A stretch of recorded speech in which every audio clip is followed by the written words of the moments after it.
Hey, what's up everybody? My name's Brett Bodkins and I'm generally a landscape photographer. However, every once in a while I like to do a little bit of macro work.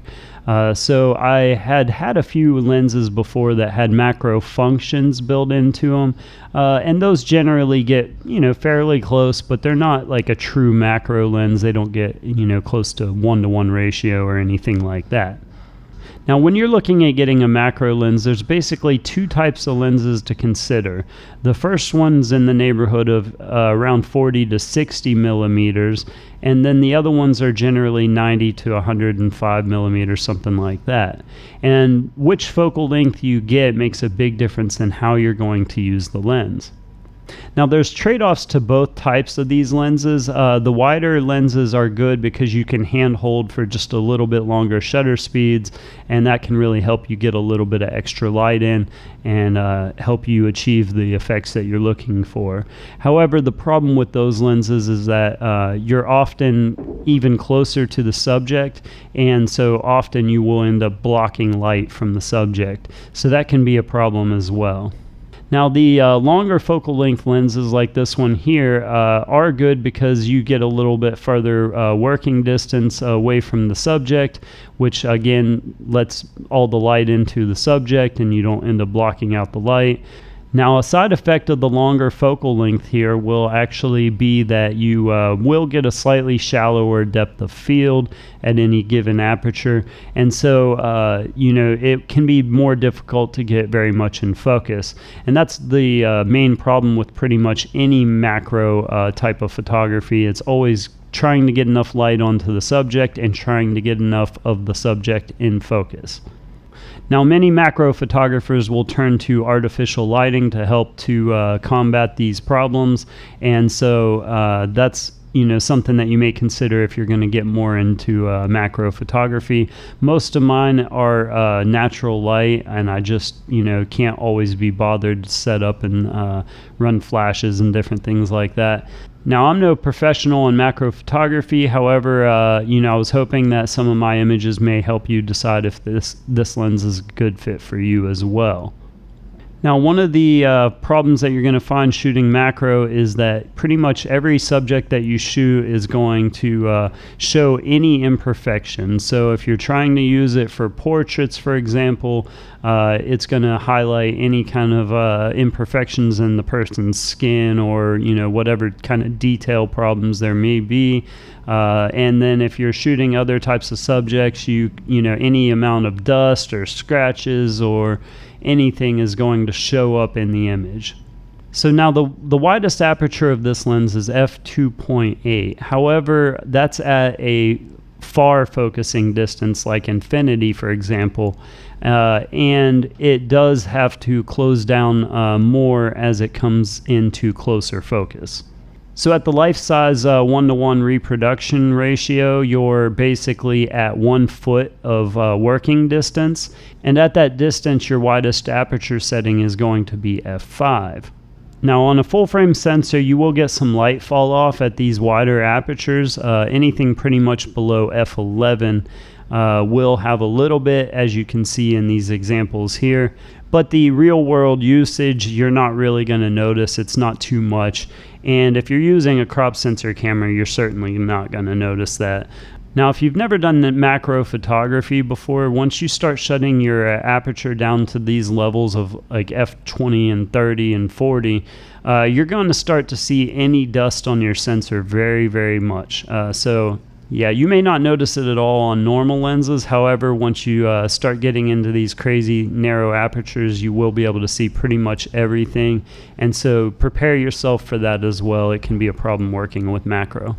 Now, I'm not a terribly technically minded person, and I'm not going to give you that type of review. I'm going to show you these images and hope that you can make up your own mind if this lens is going to work for you at a given price point. What I will say is that I think the lens has performed very well. I'm very happy with mine. Now, it would be nice to be able to have the VR, considering I shoot natural light most of the time, and it would be nice to be able to hand hold slightly longer shutter times. However, the newer G versions that have the VR have a really high resale value, you pretty much don't get much of a discount on the used market, and you don't find them very often. So you may end up wanting to buy brand new if you wanted to go with that lens. Me personally, I wanted to be able to use mine on a film camera from time to time, and I needed the aperture selection dial on the lens. So that's one of the main reasons that I chose the AFD version here. Now, there are some good third-party options out there, and I've heard some good things about some of them.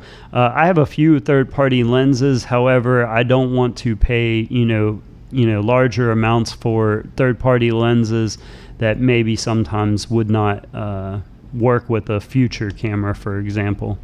Now, this lens has an autofocus function as long as you have the autofocus drive built into your camera body. And so some of the entry-level cameras won't have that.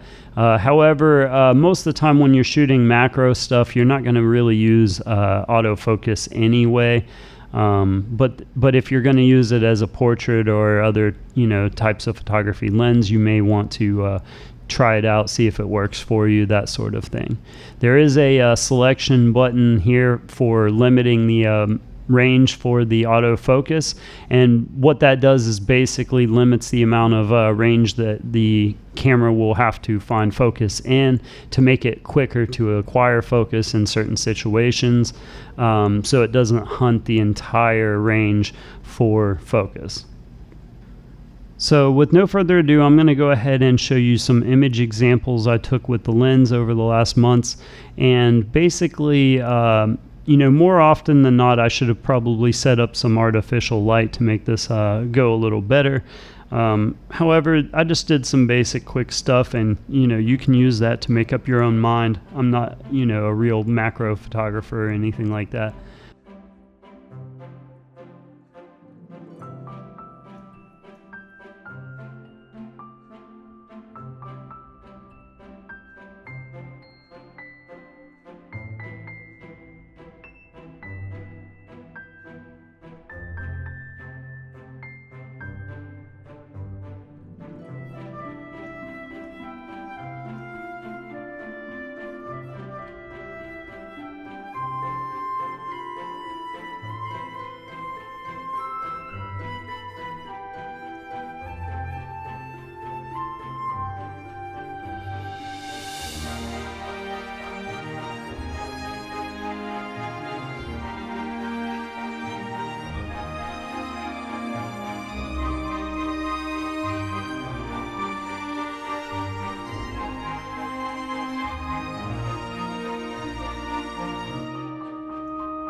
So anyway, I hope this video will help you make up your mind on whether or not you want this lens. If you get any questions or anything, feel free to post them below, and I'll see if I can answer them for you. And until the next time, take care, guys.